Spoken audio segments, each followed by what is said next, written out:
What's up, everybody? Welcome to the first video in our Worship Summit Live series. To kick things off, in this segment we're going to be talking with Dr. Barry Hill, the author of Mixing for God, audio expert, to talk about all things audio issues and mixing for House of Worship. Now, don't forget to get your notes out and take some great notes during this nice video. There will be a quiz at the end on our Udemy course. Let's get into it. And we're going to be sharing this with everybody, so we're super excited. So, Barry, take it away. Thank you for coming. Well, I'm glad to be here. Part of the idea is that most people that end up running sound for churches, they're experts in everything else except audio, right? So that's the idea behind the book. And I think we came up with an idea of having like a top 10 list of things that we can keep in mind that can help all of us, whether you're a volunteer or even an engineer, things that I try to remind myself of all the time, right? So let's jump into this. So the first one may seem a little strange. So if you've ever played chess before, you know what all the moves are and what all the little things do and whatever. I don't have any idea. I know the little short guys in front, you move it forward to space and they get wiped out early in the game, and then the queen can do anything she wants, right? And it's all fuzzy in between. Oops, sorry. Hit my button there. So when I look at a chessboard like this, I don't see anything that's meaningful. It's just a bunch of pieces all over the board. An expert chess player can look at that and they instantly see patterns. They know exactly what's going on. They know what moves have led up to that. They know what's going to happen after that. That's exactly what happens when you're volunteers or novices. Not all volunteers are novices, but if you don't have an audio background, you sit and you look at a console, it's just a bunch of buttons and knobs and switches and that kind of stuff. And the rest of us who have done this for a while, we kind of assume that, well, of course they see channels. Of course they see how these functions work and all that. They don't. It's just a maze of stuff. And they learn how to pick out a couple things here and there, right? So the idea here is the concept of a mental model, right? So all of us that drive a car, we have a pretty good idea that if you push the pedal on the right, it goes faster. If you push the pedal on the left, it goes slower, assuming it's an automatic, right? Now, if you open the hood, things get a little more hazy for me because I know some of what an engine does. I know sort of how it works. But a mechanic will look at an engine and know exactly what's in there, what's connected to what's relevant to what function, what points of failure there are, right? So the idea behind building your volunteers is to develop their mental model, their concept of your system, the console as well as the entire system that's in the facility, right? You cannot assume that they see things the way you do because they don't. So here's an example. Again, when they look at a console, it's just a bunch of knobs and stuff. When a seasoned volunteer or engineer will look at a console, they see operations. And so in this case, this is the signal flow of a microphone that's plugged in on stage. It comes in through a channel, and only the controls that are relevant to getting that mic signal to your speakers in the house is highlighted. Everything else fades away. It's irrelevant. It doesn't matter. And a volunteer, your job is to help them understand to see those particular points, just to keep it from being overwhelming. Here's another example of setting up a stage monitor feed. Again, everything else is irrelevant. And so when you're thinking, okay, I've got to get a stage monitor mix, those are the controls you go to. You know exactly what's going, where it's coming from, where it's going. I had a friend of mine who does worship conferences around the country. He said a lot of people, they just don't know when you plug the mic in on stage, they have no idea where it goes from there, right? And again, they'll tell you how to turn the channel on, turn the fader up, but anything in between, no idea, right? So number two, know your system. You have to know the system to be able to set things up properly each week, of course, but to solve problems, you have to know what's going on, right? So you plug your acoustic guitar into channel 4 and it's worked for 8 years, and today it doesn't work. Well, why, right? And if you have no idea where it goes from channel 4 on stage to your console, then there's no way you can track that down and figure it out, right? So just try and solve problems. Or even things change, right? So you come in one Sunday and they say, well, you know, we want the guitar on the other side of the stage. It's like, okay, there's a jack over there, but how do I get that jack to come up on the right channel on the console and then to be in the right channel of the in-ears, you know, for the musicians and that kind of stuff, right? So help your volunteers to know what are the components. They see boxes all over the place, boxes in the booth, boxes in the rack backstage. Help them understand what's there, how they're connected, and what's meaningful for any situation. So just diagram your system. put it on paper, and it doesn't have to be fancy, just so they have an idea of what connects to what and what's important, right? This was really important with analog systems, but with modern digital stuff, oh man, it just becomes even way more complicated. So you just look at a digital console, and it's just full of like layers and menus and modes and soft buttons and all that kind of stuff. And none of that can make sense to a volunteer, to a novice at all, right? Um, I actually, when I was looking for a console a few years ago, one of my main considerations was I can't shop for me. I have to shop for the guys who are running sound in my church because I'm actually on the piano every week. Okay, I'm not the guy in the back. So they have to have a system that they can understand and they can get through and operate without going through lots of weird stuff, right? And so some of these consoles, you have to go through layers when you switch between the pastor's mic and the piano and that kind of stuff.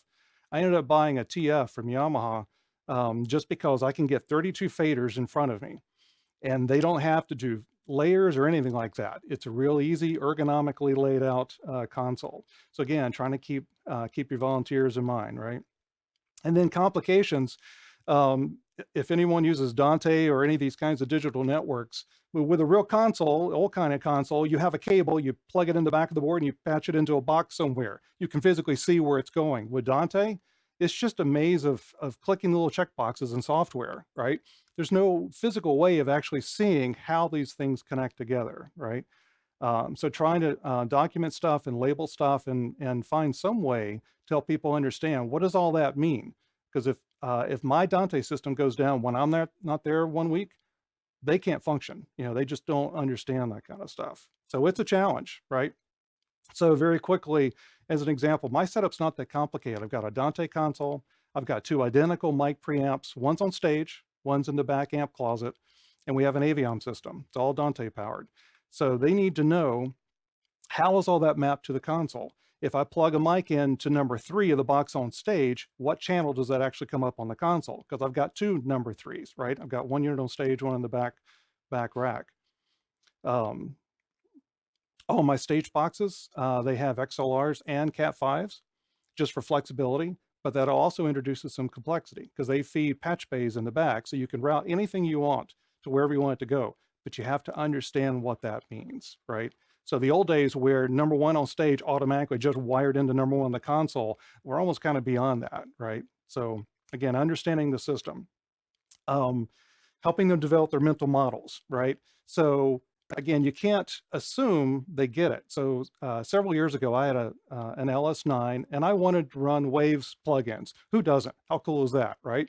So I bought a SoundGrid server and plugged it in, got it set up, and I showed my guys, it's like, look, just make sure the software is running. You don't have to understand any of it. Here's what it's doing. Just ignore it. I didn't think anything about it. And then a few months later, one of the guys came up to me and he said, we're really not comfortable with this thing. It's like, what do you mean? You don't even have to touch it. We don't understand what it's doing and what it does and whatever. So I took it out, So this stuff can get complicated, which leads us to document everything, right? So simple things like documenting your patch bays and your console IO and that kind of stuff just to operate the stuff, right? But again, for troubleshooting, you have to know where all those wires and all those connections are going to be able to figure out what might be going wrong. So this could be big picture system design. So this is an example of a video upgrade we did several years ago, and it's a little outdated now, but the idea is that this is all the video stuff in that room. Every cable, every box, what they do, and how they're connected.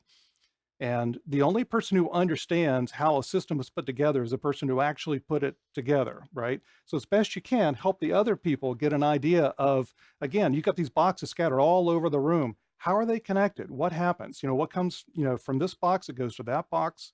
Help them understand a little bit better so they can operate better each week, but mainly they can troubleshoot, right? And I'll, my recommendation, pay $126, buy a real label maker, right? The $30 job from Staples doesn't cut it, right? So this is the one I happen to have, and it's awesome. It does everything. So do you want a flag label? Do you want it to wrap around the wire? What gauge cable do you have, right? Automatic, type your stuff in, boom, it's done. You got a Cat5 patch bay or something, it's got all these presets. Just type in the data range and it automatically prints it out for you. So those things are awesome. So label everything, even your computer setups and software configurations, right? If you got Pro Presenter displays that are routing all over the place, well, what feeds them? How do they get there? You know, how's that set up in your software? Number 4, know your tools. Uh, EQ is a dangerous thing when you start to thinking you kind of have a feel for it, right? And so again, I'm on the piano every week, and I try to set things up, and I show them, I let it go. And one week the pastor sounded kind of weird, right? And I go back after the service, and that's what I found. And so uh, if you can decipher that, my original setting, I had a low cut filter, which by the way, put that on every channel except for bass and kick drum, right? Maybe piano. But I've got a low cut filter. I've got a little bit of a bump around 100 or so, just for warmth, add a little bit of body to it. But there's this annoying 500 honky kind of a sound that I've got notched down. And then there's another little annoying thing in his voice. It was just below 2K that I had notched down. And then I had a very slight high end roll off because of feedback, right? But that whole thing at slope down should like be horizontal, right? And so what's happened was they got some feedback, and what's people, you know, their first reaction is pull the fader down. But if they know EQ, then their reaction is, I have to turn the high frequency down, right? And they just kept going down and down and down. And of course, what happens here, you've taken all of your body, all of your signal level out of it. So you got to crank the fader up just to get any. So it's counterproductive, right? Which is another thing, understanding EQ, where is feedback? Well, people automatically assume it must be something way up there, right? Well, feedback, you know, can happen down low too, right? Or some kind of a ring or whatever. So trying to help them understand that kind of stuff. If you have to lock your EQ down, you may have to, but one of my volunteers, nice guy, and he found this guide to EQ on the internet somewhere, and he printed that up and put it on the console, and that's what he's following, but he didn't have the experience to understand how to translate that, right? It's hard. I mean, it takes time, right? So learn the controls. You know what those different knobs do for for an EQ function, and then practice, right? If you've got a digital console hooked up to a computer, download a free copy of Tracks Live from Waves, record a rehearsal or your Sunday morning service or something like that. So now you got all your individual band tracks there, right? Go in on a Tuesday night when no one's around and just start practicing. Turn the knobs and listen, right? Call it the bass track and just start playing with it. And I would use headphones at first so you can hear a lot better of what's going on, and then work on it in the room. But you just have to practice to understand how all this stuff works. Just a couple quick examples of EQ curves just to see what we're looking at. So on this one, you've got a low end bump just to give it a little body and a little bit warmer on the bottom end. You've got a chunk taken out, where is it, around 500 or so. So again, some kind of a boxy, honky kind of a region there. And then you've got a presence boost somewhere in the high mids, 3, 4K or whatever. That gives you articulation, more presence. It's more intelligible. It's easier to understand, right? So if you have someone that sounds like they're mush mouth and they're mumbling or whatever, part of it, you can take out some of the low mids, which are where the cloudiness is, and you can crank up that upper mid high end to give it more clarity, right? This to me looks like a kick drum setting, because you got a big bump on the low end between 80 and 100. So that's the big meat of the kick, right? You've got a boxiness that every kick drum has chunked out there. And then that big peak on the right, that's where the beater is hitting the head, right? That's the slap, that's the attack. So you got some bottom end, you got that attack, which in some systems, that's all you ever hear of a kick drum, right? And then here's just a more gradual, you've got a low cut filter on the left. You've got a small dip in the low mids for cloudiness, muddiness, just to clean it up. And then just a general broad boost all the way up the high mids to the highs for clarity, gives it more presence. Engineers call it air. Give it air. What's air? I don't know, but it sounds better, right? It's up there. Compression. So probably the least understood processor on the console, right? So, which means it's either never used, which is too bad because it can help you, right? Or it's sitting there cranking away and doing way too much damage, and you don't even have any idea what's going on, right? So the idea of a compressor is when you have music or even someone talking, you've got a variation in their dynamic range, soft to loud, right? And when you're mixing an album, I'm a recording engineer, so that's my background reference.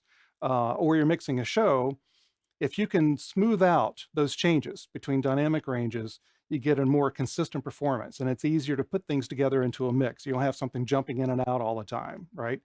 So that's what a compressor can help us with. And you can think of it like cruise control for volume or something, just to oversimplify it. So the idea is we don't want to do too much. We just want to pull down a few dB on it, right? So the idea here is you set a level that anything higher than that, anything louder than that, the compressor is going to start pulling it back a little bit, keep it from being quite so loud, right? So we're going to balance threshold and ratio are our two main controls. So the easy way to use a compressor is starting on the right of this diagram, set your output gain to 0. We'll come back to that in a little bit. Set a fast attack, medium release, and if you have an auto switch on it, turn it on. It does fine. Just leave it on automatic and not worry about it, right? Set your ratio to about 3:1 or something like that. Ratio determines how much it's going to compress. And it's expressed as a ratio, meaning how much dB goes over your threshold point versus how much it's going to let out the other end. So for every 3 dB over that threshold point, you're going to have 1 dB output. If it's 9 dB coming in, it's only going to have 3 out. That's why it's a ratio, right? Set it to 3:1, and then the threshold is the magic button here, right? So you want to turn the threshold down gradually until you start seeing a little bit of gain reduction there. Just a few dB. You don't want to smash the life out of it, not for this kind of stuff, right? And that's pretty much it. That'll get you get you started, and that'll smooth out your performances. Put a compressor on your bass for sure, and your guitars, vocals. Don't overdo it with the vocal. Here's a fairly simple diagram. It oversimplifies the process, but the idea is you have this wide dynamic range going into your compressor. You set a threshold. Okay, anything above that's going to get pulled down, right? So now you've got a new, narrower dynamic range. Now, sometimes if you've reduced that enough, it sounds kind of quiet compared to what it was before. It's like, wait a minute, it's not as loud as it used to be. All right, well, that's what that output gain control is. That's the last control on a compressor. So now that you've got a more controlled dynamic range, you can turn it up a little bit so it fits into your mix a little bit better, right? Reverb, well, just turn it up, right? So does anyone ever pay attention to, well, what kind of sound is it, right?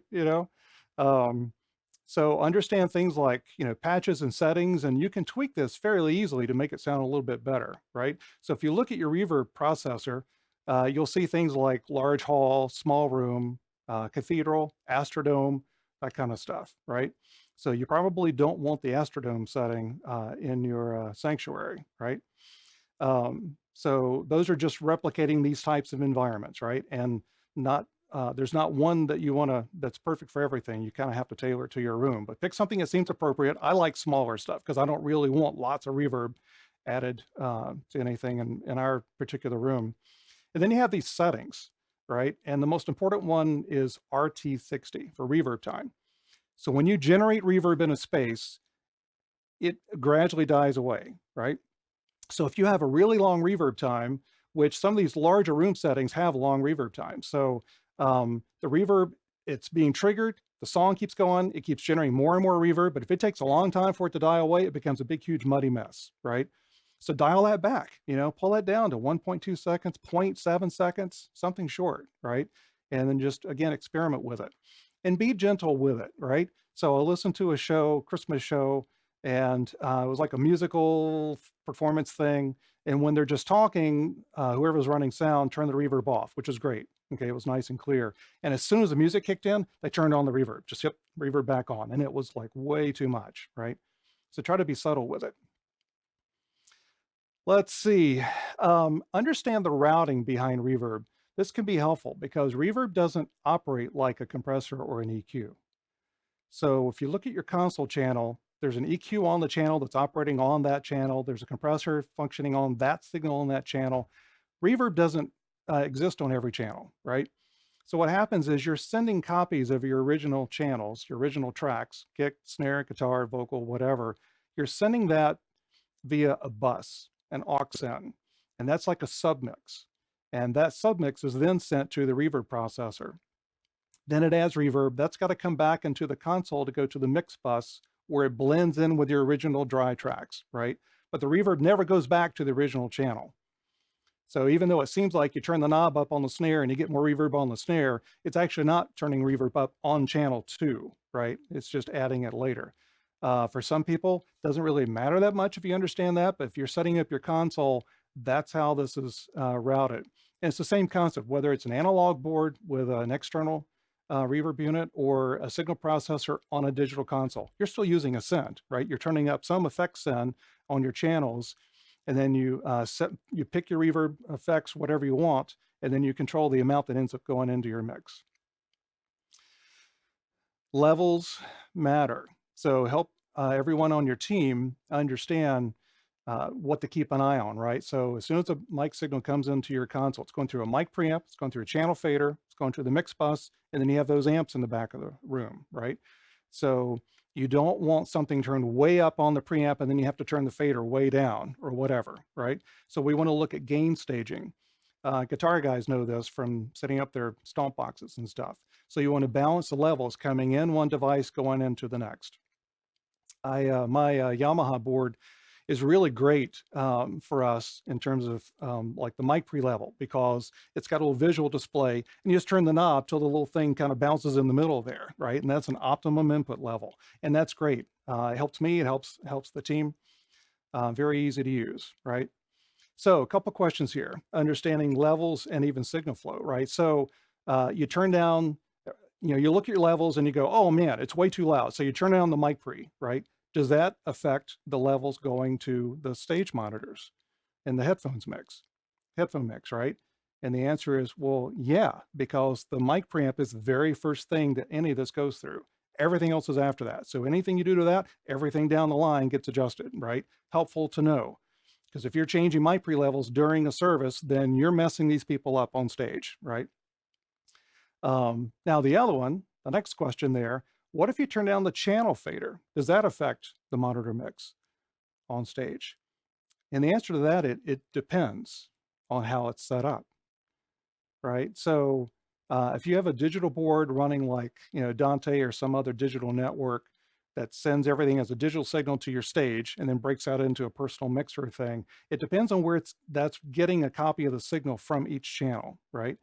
And in my case, on my board, it's breaking it out right after the mic pre, before anything else. How do I know that? I had to test it, because they don't tell you any of that kind of stuff, right? So, so I know that if I change the mic pre, it's going to affect their headphone level. Anything else doesn't affect them.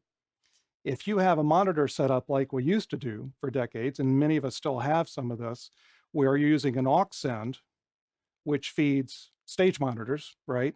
Now, that depends. Right? You turn the channel fader down, does that change their monitor mix on stage, right? Well, that depends on where the aux send is picking its signal off of. And this goes back to understanding in that channel on the console, do you know what order everything goes through? And it's not necessarily the order of the functions on the board physically, right? So where does an aux send get its signal? And if you turn up an aux send, there's a button beside it that's going to say pre or post or something like that, right? If you leave it on post, that aux send is getting a copy of the signal after the fader. So as you change that fader level, yeah, that's affecting how much aux send is going out of that channel. That's perfect for reverb, terrible for headphone mixes and stage mixes, right? But if you push that magic pre button, then the aux send picks up the signal before your fader. So you can make changes to your house mix, right, for the congregation without affecting the people on stage with their stage monitors. So that goes back to just basic signal flow, understanding where is the signal going, where does it come from, is the EQ before or after it goes to the stage monitors, that kind of stuff. And some of it you have to look at the documentation for the mixer, some of it you just experiment a little bit, right? Listen, put the headphones on and turn the EQ. Can you tell it? Okay, now you know, right? The diagram on the left is too low. The one in the middle is way too high. And the one on the right is probably just right? So encourage your volunteers and each other to kind of keep an eye on things to make sure, especially, you change guitar players each week or the keyboard changes a patch or something like that. All of a sudden it's way louder on the channel. Well, adjust. And with a digital board, you can actually set up presets, right, for each person. Number 6, keep your stage volume as quiet as possible. because the quieter your stage volume is, the more you can craft a mix for the congregation, right? Because you're not competing with stuff on stage. This is a lot easier these days because we don't have at least as many big guitar amps and stage monitors and that kind of stuff to compete with, right? So if you can, replace your stage monitors with personal mixers. It doesn't have to be expensive. You don't need these cool, expensive wireless in-ears and that kind of stuff, right? There's some pretty affordable ways to do this.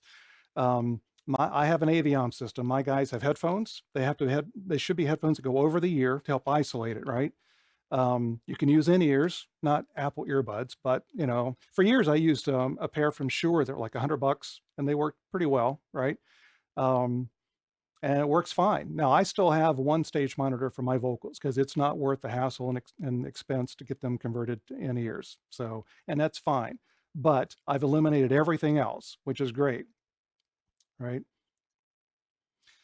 A friend of mine was helping out at a church one time and they said, well, we have to keep turning up the monitor because the vocals just can't hear themselves. And I can't find any into it. I keep turning it up and they're just never happy. And he looks up on stage. Well, the monitor's like 8 feet away from the singers, right? He said, well, here. And he just pushes it up in front of the singer and it's like, wow, I can hear. Sometimes it's not that complicated, right? Just think a little bit. Make sure it's pointed up at them. It's a wedge for a reason, right? So it angles up at your face, which is the idea there, right? Guitar amps. If your guitar players insist on having amps, do anything you can to bribe them to keep it turned down low. And that's going to fail, right? Guitar people just can't turn it down low. It's just built into their DNA. I get that, right? But in this day and age, there's no reason to have an amp on stage at all, right? The modeling units are so good. And I know some guitarists, it's like, it's not the same. No, it's not. But no one in your congregation is ever going to come up later and fill out a comment card. It's like, wait a minute, that's not a real amp.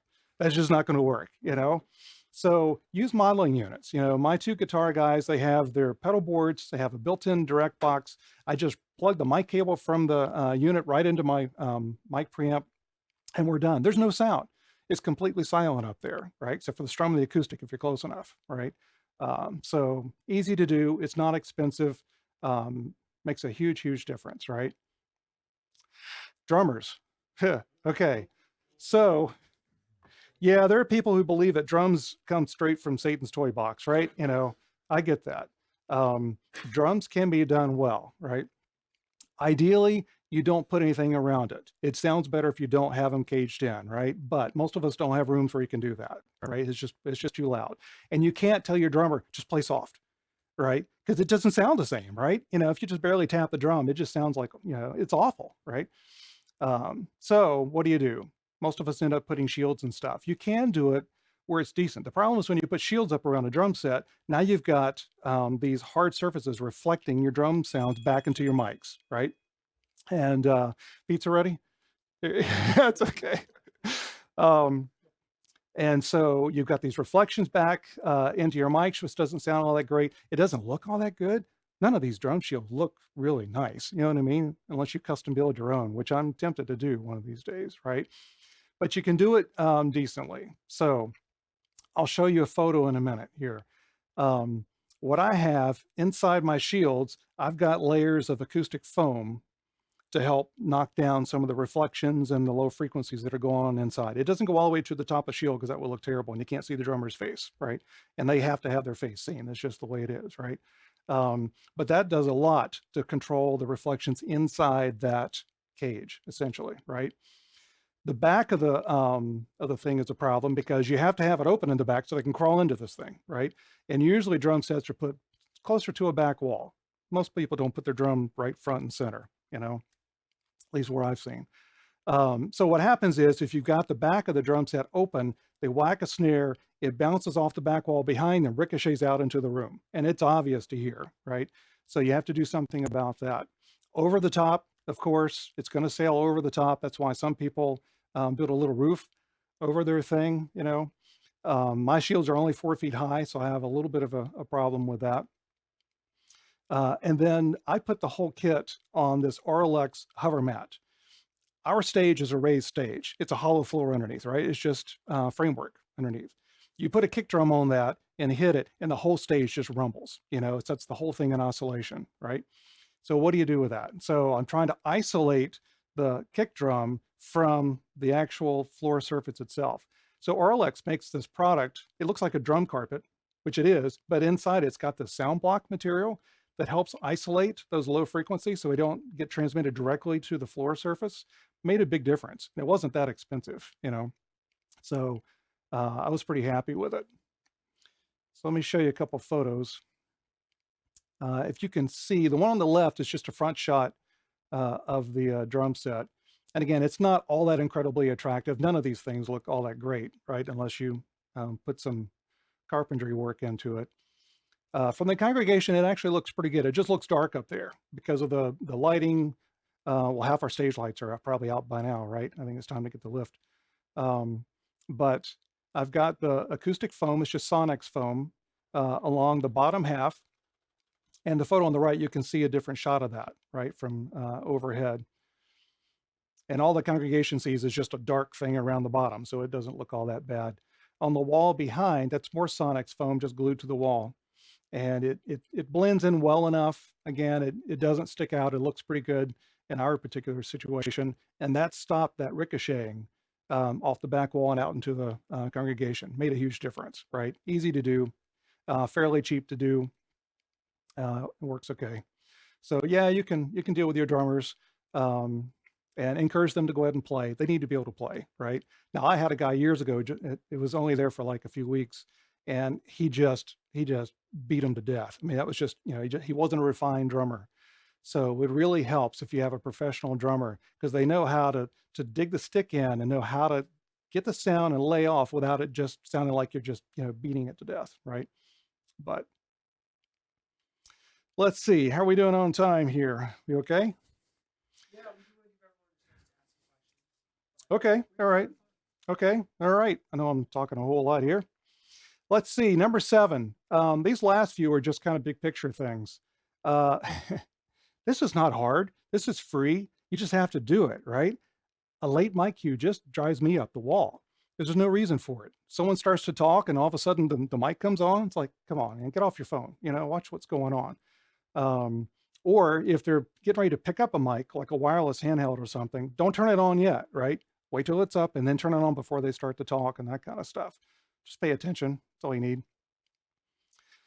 I think a lot of times, especially when this is not someone's professional thing, this is not true for everybody, but a lot of us, them, kind of get into this idea that, okay, I'm volunteering and I'm doing this and it's okay. And this is what we do every week and we're good, right?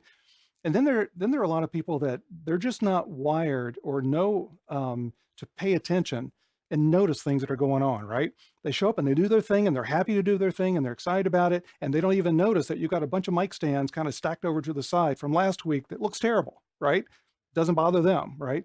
Or the overhead lyrics have some weird formatting in the middle of the song or something like that. And it's like, okay, whatever, It's like, did you not notice that? Fix that. It's free, So pay attention to details, it matters. I mean, go back to, this is biblical. This is not just me, right? God didn't say, any volunteers? We're going to build this building over here, Can you hold a hammer? Come on over, He called the best artisans, right? So do what you can to learn this stuff. Quality matters, right? Be willing to learn. Some people are, some people just aren't, right? And so if as much as you can to encourage either yourself or your team, just give them opportunities, encourage them like, hey, we can get better at this, even better, You don't want to be negative about, well, that was terrible. What are you doing that for? Hey, let's see if we can work on whatever the issue was, Give them opportunities to learn, whether it's training sessions at the church or if you can take them to a conference, that's awesome, Some people just aren't. I've had people that when it's not their week, they're just not there. And again, I'm on the piano all the time, right? So when the rare occasion when I'm actually running sound, that's a good opportunity for someone to kind of watch over my shoulder or ask a question. No, they just take the week off. That's fine. I get that, So invest in your team. They're not stupid, right? They're just experts in other stuff besides audio, and just be thankful they're there and happy to help and that kind of stuff. But try to encourage them to learn, And of course, there's the joke about, yeah, he's a sound guy, the people who think they know everything and they're not interested in learning because they already know all this stuff, Like, do you have an audio background? No. But yeah, I'm a sound guy, Great. Number 10, probably the biggest in some ways. It's funny, I'll visit churches or people ask me, can you kind of just kind of let us know what you think? And almost every time, the issue is they either are not listening or they don't know what to listen for, right? Um, and because you watch them and it's like either they're just busy like doing whatever, or they're looking, but they don't know what they're listening for. I had a dear lady years ago. She was so nice, had no business running sound, right? So she's back there and she had no idea what to listen for. So we had these like hand signals and stuff, right? Again, I'm on the piano. So I could tell something's wrong, and I'd try to like give her like a, that kind of thing. Oh, okay. So she watched me the whole time rather than anything else. So just listen, and again, part of it is just being aware, like, oh yeah, I should pay attention, right? But part of it is if this is not your thing, you don't know what to listen for. You just don't know, right? So find opportunities to help them understand how to hear music, right? I'm a recording engineer, I've been a musician my whole life. So I have an idea of balance, and how to pull in, where should that acoustic guitar fit in the mix? Well, there's an electric guitar lick between verses. Maybe that should come out a little bit more and then pop back into its place. The keyboard's droning this pad kind of a thing. Well, that's not your featured instrument. That just kind of fills in the back. But then when they go into pipe organ mode, you crank it up, shake the windows and stuff, right? So help train them on what to listen for.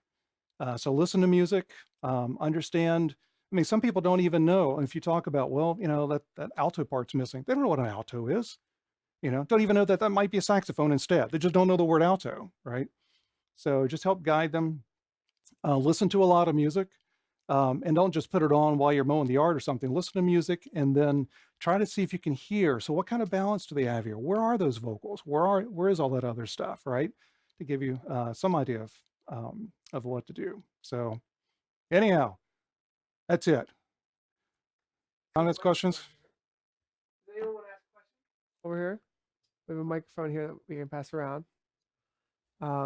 If not, then I can ask some from I can give this a test and she can ask for the audience on the live stream. So it's up to you guys. If anyone wants, I can hand this to you guys. You can ask a question, or we can give this to Tess and she can ask on behalf of the audience. For a moment here. You're right on time. Good. Yeah, please. A friend in church redesigned his audio setup, and we tweaked what he had in existing already, which is mostly analog.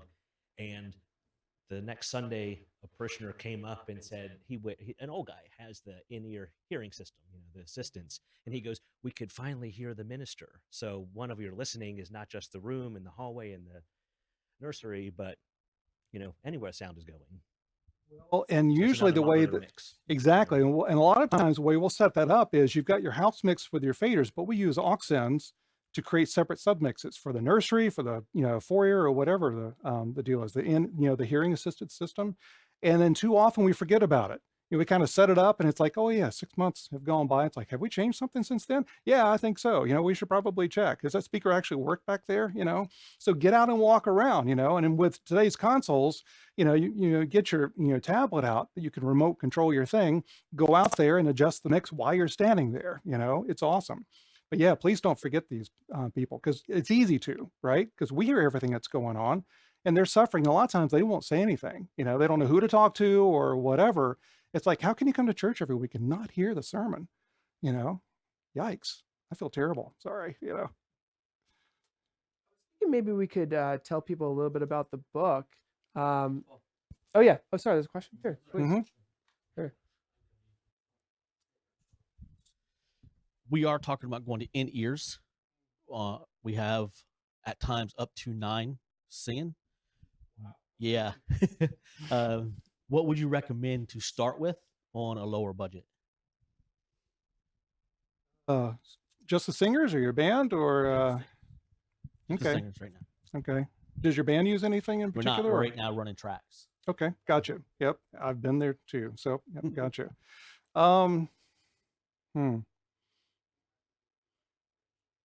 Well, I mean, you've got the Personas consoles have a built-in personal mixing system, and they just run wireless to your iPhone or iPod or something like that, you know, but okay. All right. I don't know what the latest is with the Behringers in terms if they have a personal mixing system. I know they do. I know they got the mixers, the physical mixers, but yeah, the thing there is if you got 9 singers, you'd like to avoid a system where everyone has to have a piece of hardware in front of them, because that's a lot of hardware and that's a lot of expense, right? You know, so um, I'll have to dig a little bit, and we can get back to you, right? I don't know about the Behringer because I know and I'm sure there are people watching this that maybe someone can chat in along the way to let us know, right? Because I know the Persona system, Persona was one of the first ones that has a wireless personal mixing system built into it, right? So your console's connected to a network and everyone's individual iPhone's connected to it, and you got the mixer on the screen and that kind of stuff. You don't need any hardware, right?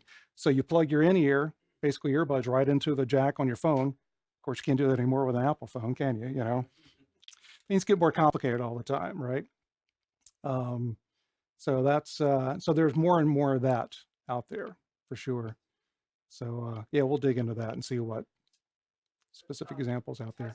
Start showing some comments on the screen here. Okay, and great. I'll just read them out for you. Yeah. So go ahead, Tess. Okay. From Jim Teague, says, thank you. Are there any specific tips for live stream feeds? I'm thinking he's thinking about the audio for the streaming online. Oh yeah. Well, listen to it as it goes out, right? We had a concert at the college and the sports people came over, and I love sports people, but they came over and they did our stream for us because we don't have any capability for that, right? And they're just used to like plugging in the announcers talk and it's done, right? Well, it was a Christmas concert, was distorted massively all the way through the event, right? So everyone watching from home, it's like, oh, right? And 2 years before that, they had no sound for the first half of the event because, you know, so pay attention, listen to it, right? Because that's a separate mix. Don't send your house mix to that, right? Which is really critical for any of these things we're talking about, because your house mix includes stuff live in the room, right? If you have drums or people or piano or whatever, you're balancing, when you're running it in the room, you're balancing the mic stuff with the stuff you actually hear in the room. But when they're, you know, doing a live stream, or if they're back in the nursery or something, they got none of that acoustic stuff going on. It's all got to be from your mics or whatever. So yeah, listen to it. Some nice compression on each of the channels can help control everything, so you can end up with a final mix that's usable. I think after that, I'm going to defer to the streaming experts standing in front of me over here. That's their thing, you know. So get their advice. Oh, sorry. Okay.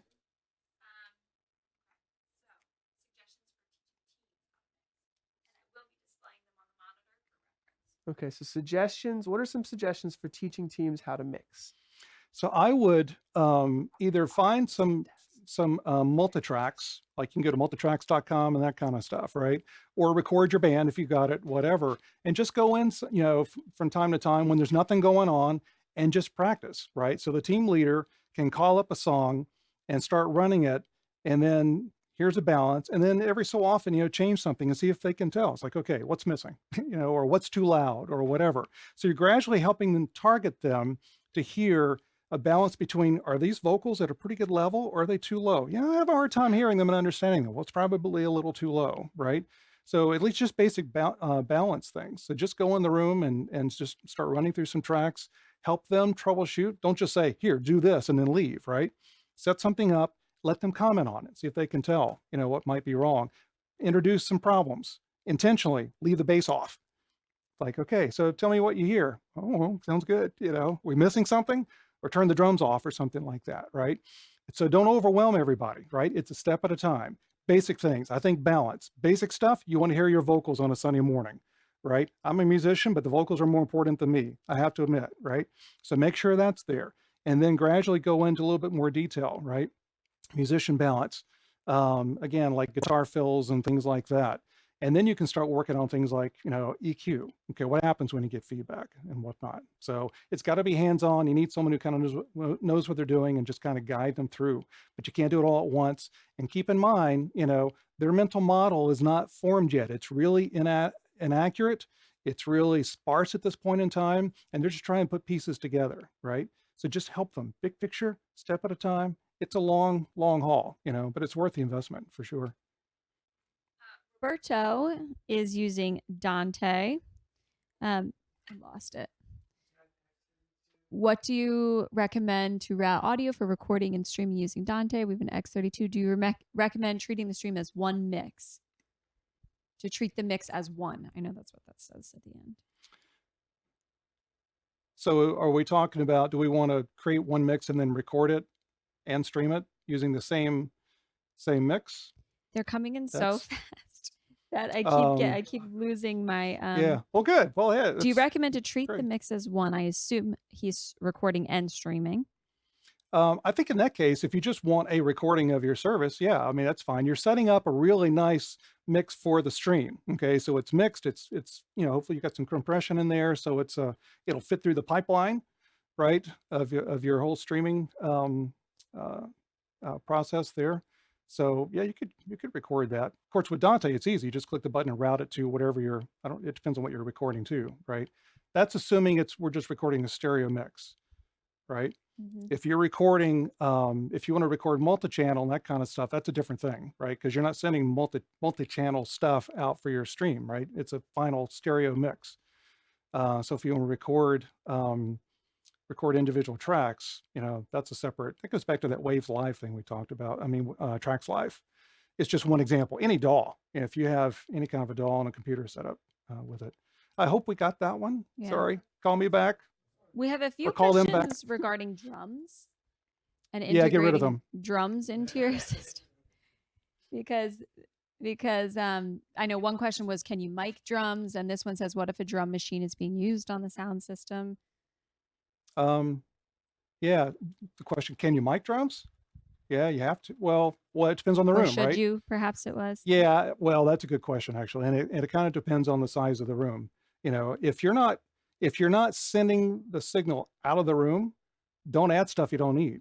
Right. Keep it simple, right? If you're in a fairly small room and you've got a drum set, but you're not trying to send it to a recording or to a stream or to the nursery or something like that, you don't need mics, right? You don't need to reinforce it anymore.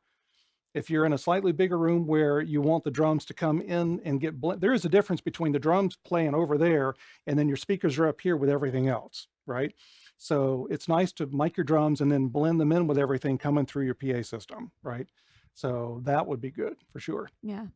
So we do want to remind everybody in the chat that we are hosting Zoom breakout sessions after each speaker, in which you'll have an opportunity to call in and ask questions and get some one-on-one time with each speaker. So Dr. Hill is about to, or Barry, as he likes to be called. It's just me. Is about to step onto a Zoom call as we approach our second speaker of the day. So there's so many questions. We would never have time to get to them all. Well, thank you. Appreciate that. Yeah. So I invite everybody to see the link in the description of the YouTube video to enter the Zoom call if you have some lingering questions for Barry. And if you're on Facebook, I pinned the Zoom link in the chat. So you can join that call now to ask some more questions. And Paul is going to introduce our next speaker. Thank you so much, Barry. That was really engaging. Yeah. Glad to be here. Thanks. All right. Great job, guys. Wasn't that an awesome presentation? We hope that you enjoyed our first segment. Stay tuned because next we're talking with Mr. Tom Sinclair of Eastern Shore Broadcasting about social media. All right. Stick around. Next video will be in the link below.